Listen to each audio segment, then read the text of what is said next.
We call Earth our home in the universe. But we are not alone here. We share our home with millions of species of plants and animals, ranging from gigantic blue whales to microscopic bacteria. Plants, trees, animals, and microorganisms maintain the quality of our planet's air, water, and soil, which is essential for the survival of humans. Forests also play an important part as the primary producers, on which all the species of animals depend directly or indirectly. The variety of living things found in a region, country, or the entire Earth is called its biological diversity or biodiversity.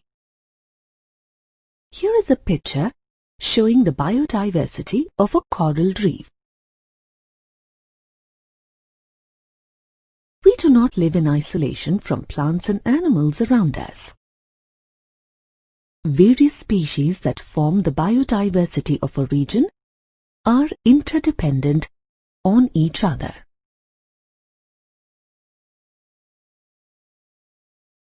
All the species of plants and trees found in a region are collectively called the flora of the region. The species of animals found in a region are collectively called the fauna of the region. India has a rich biodiversity and is home to around 1.6 million, or nearly 8% of all the species of flora and fauna found in the world.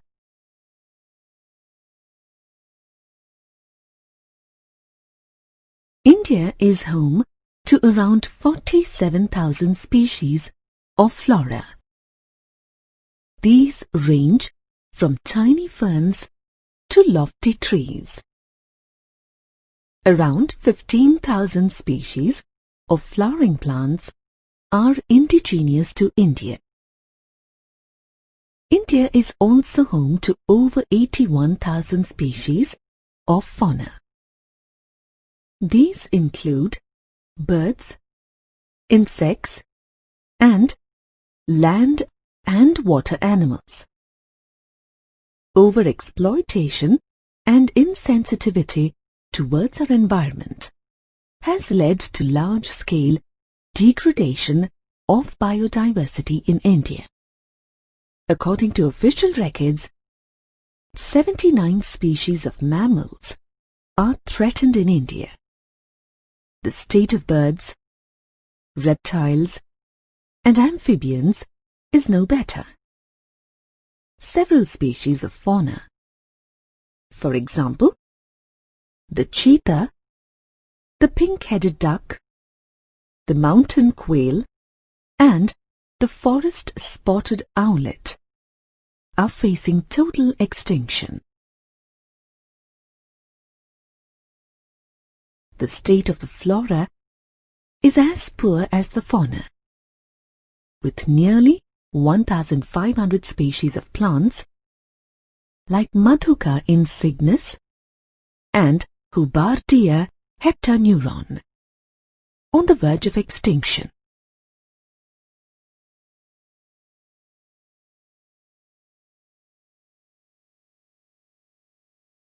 The total forest cover in India is around 78.29 million hectare, or about 23.81% of the country's total geographical area.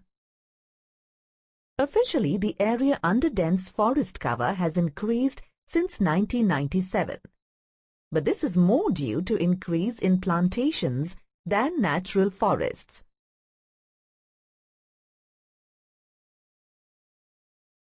In order to preserve world biodiversity, the International Union for Conservation of Nature and Natural Resources, or IUCN, has devised a method of placing different species of flora and fauna into 6 categories. As per IUCN guidelines, species of flora and fauna can be classified as normal, extinct, endangered, vulnerable, rare, or endemic.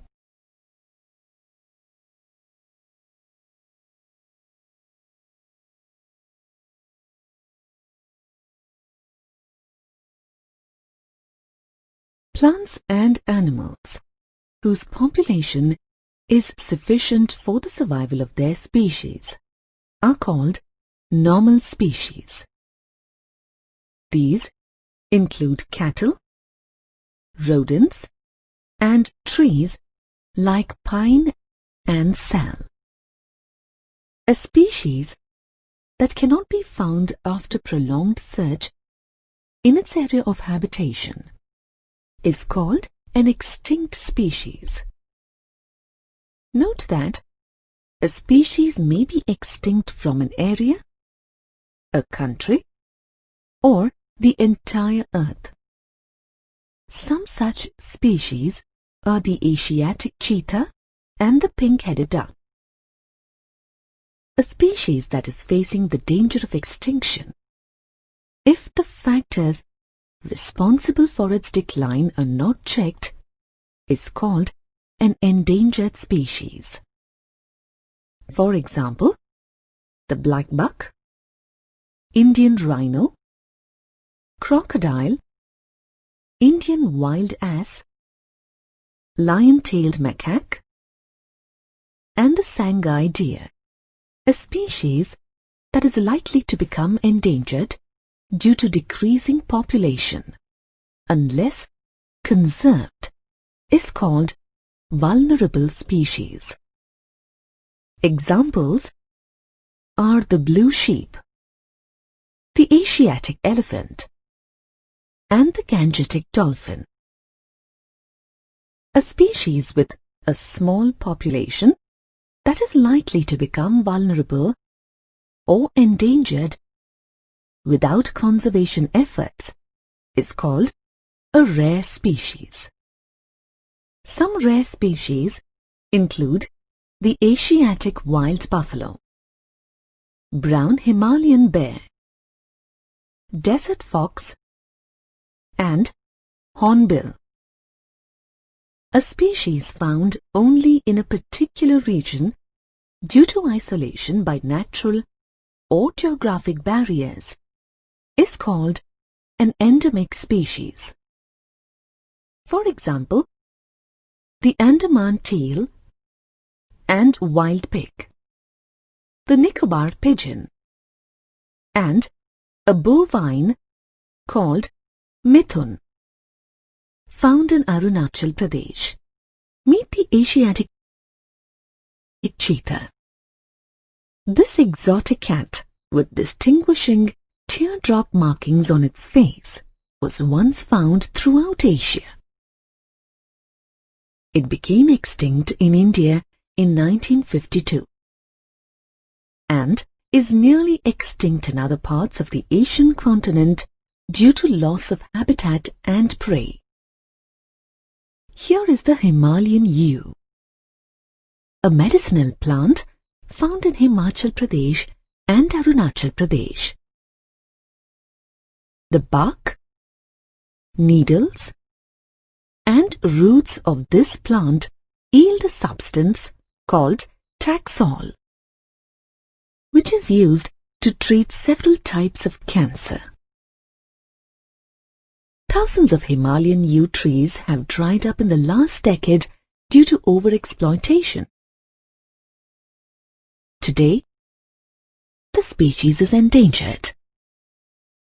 These accounts bring us to the question: what are the factors responsible for the depletion of the flora and fauna in India? The main reason for the depletion of fauna is excessive hunting and poaching for fun and commercially valuable animal body parts.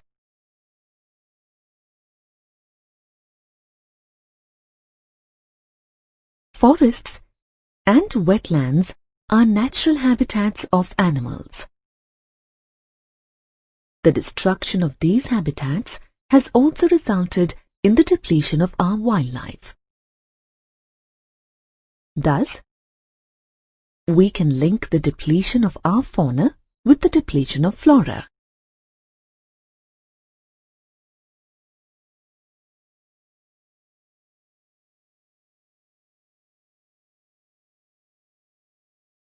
Forests are the main source of food, firewood, medicines, dyes, and fodder.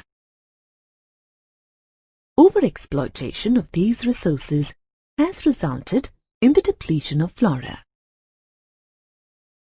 However, most communities that use these resources are sensitive towards forest resources and use them wisely. For instance, most of the firewood is collected through lopping and not by falling entire trees. Deforestation in the name of development is one of the main causes of the depletion of flora. This began early in colonial India, when vast stretches of natural forests were destroyed for the expansion of railways. Agriculture, commercial farming, and mining.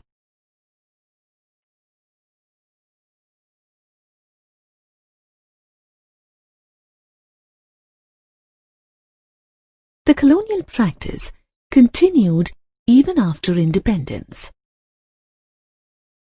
From 1951 to 1980, over 26,200 square kilometers of forests were destroyed and converted into cultivated land.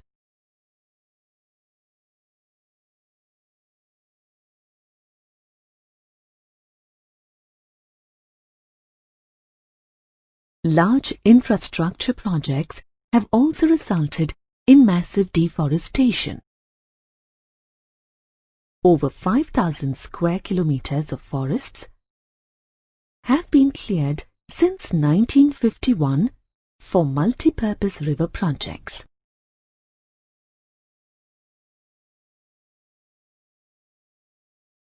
The Narmada Sagar project in Madhya Pradesh alone will submerge 40,000 hectares of natural forests.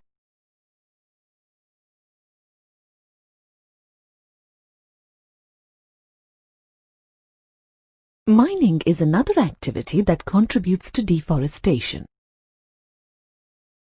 The Buxa Tiger Reserve in West Bengal faces serious threat from ongoing dolomite mining that has caused habitat destruction and blocked the migration routes of several animals like the Indian elephant. Poor cultivation methods like slash and burn agriculture or jamming, practiced by tribal people in northeastern and central India, have also led to deforestation.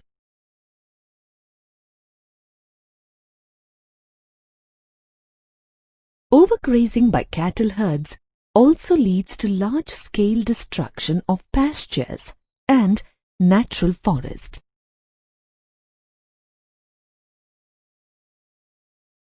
Enrichment plantation is the practice of replacing different species of trees in an area by a single commercially valuable species. For example, teak plantations have damaged natural forests in South India, while cherry pine plantations in the Himalayas have greatly reduced natural oak and rhododendron forests.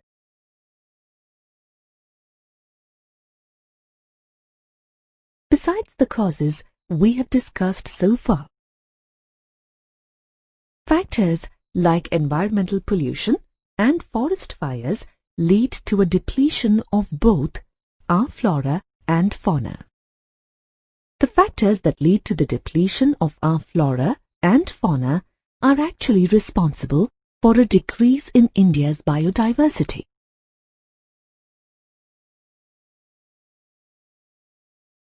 The environmental factors that lead to a decline in biodiversity are caused by inequitable consumption of resources and inequitable responsibility borne for the well-being of the environment. For example, on an average, an American consumes 40 times more resources than a Somalian. Similarly, the richest 5% Indians consume more resources than the poorest 25% of our population.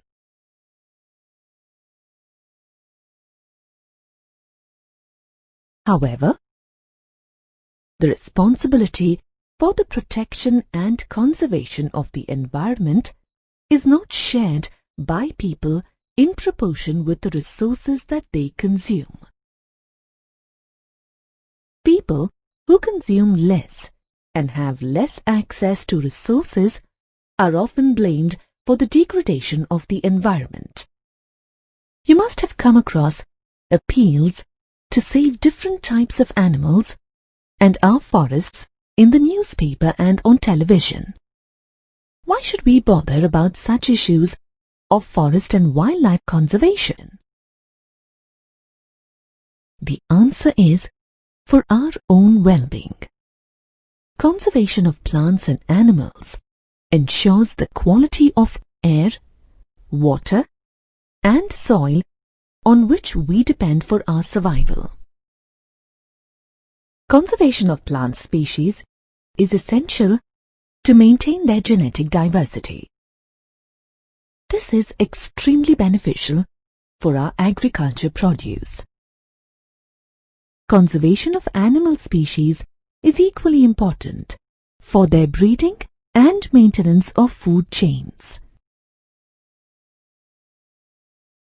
Conservation efforts in India started gaining momentum in the 1960s, resulting in the implementation of Indian Wildlife Protection Act of 1972.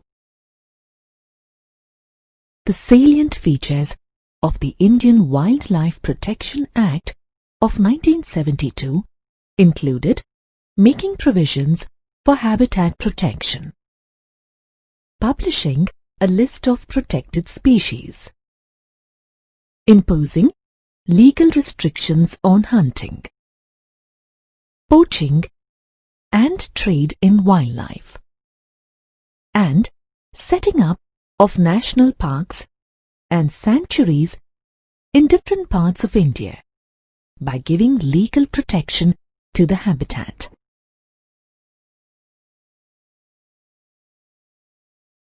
The Indian Wildlife Protection Act of 1972 also proposed conservation projects for some specific endangered animals. These include the Royal Bengal tiger, one-horned rhinoceros, Kashmir stag, locally called hangul, saltwater and freshwater crocodiles, and their cousin the gharial, and the Asiatic lion. Recently, several other animals have been included in the list of protected animals with a legal ban on their hunting and trade. These include the Indian elephant, the black buck, or chinkara with its beautiful spiral horns, the great Indian bustard, and the snow leopard. Today, conservation efforts in India are expanding their scope to include even insects and plants in the list of protected species, along with large animals. hundreds of species of butterflies, moths, beetles, and one species of dragonfly were included in the list of protected species through the Wildlife Act of 1980 and 1986. 6 species of plants also found their way into this list in 1991.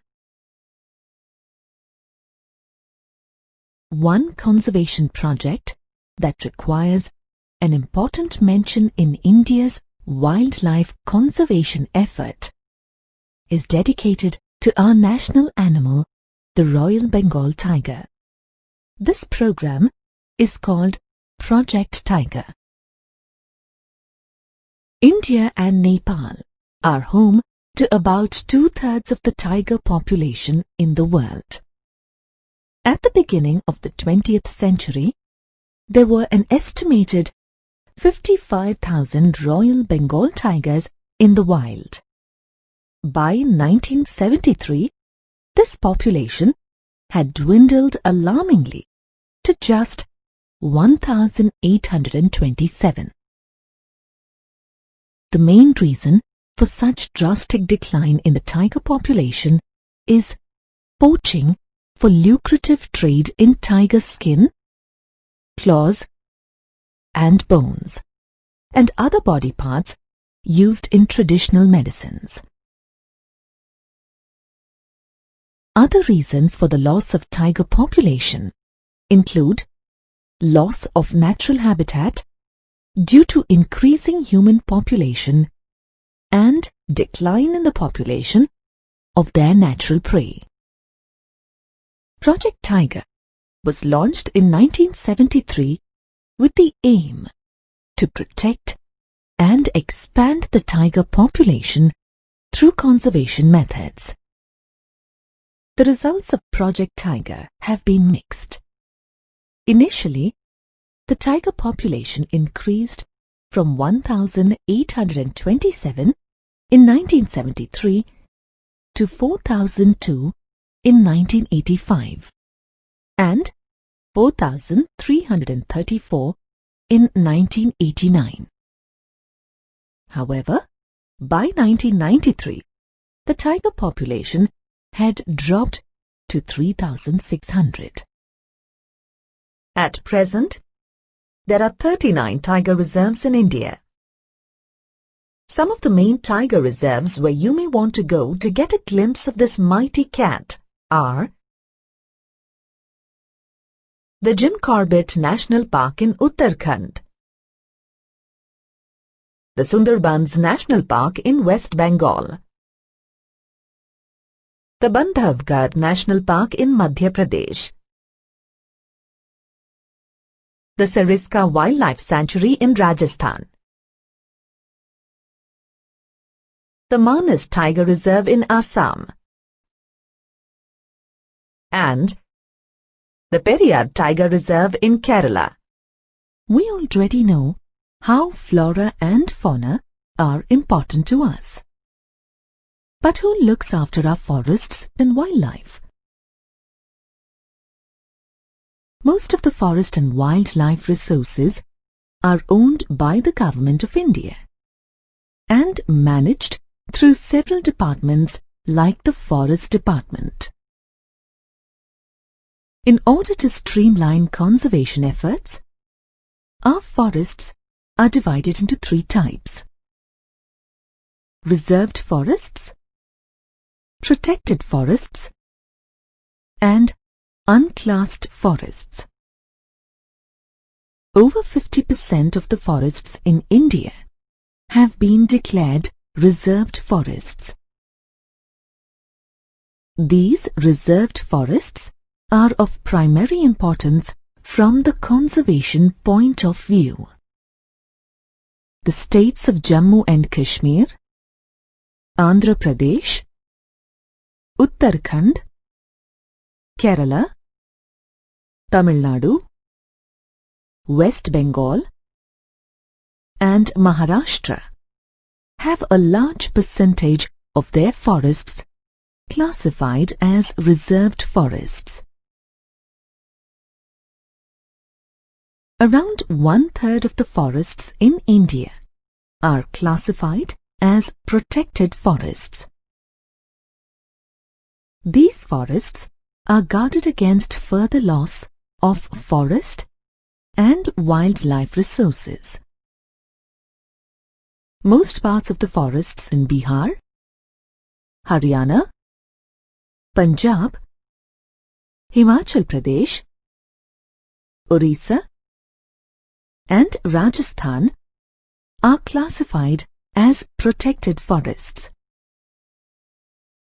Reserved and protected forests are together called permanent forest estates or simply permanent forests. They are closely guarded and maintained to conserve and collect timber and other forest produce.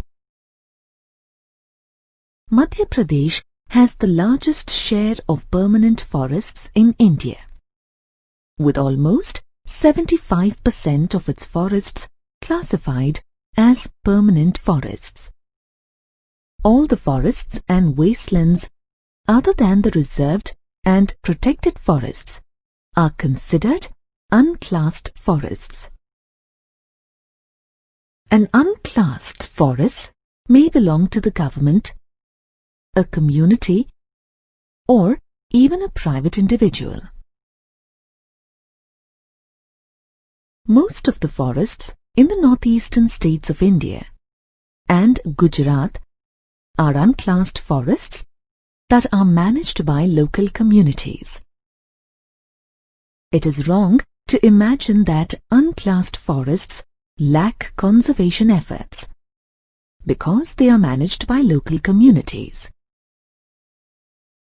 In fact, community participation plays a key role in the conservation of our forest and wildlife resources.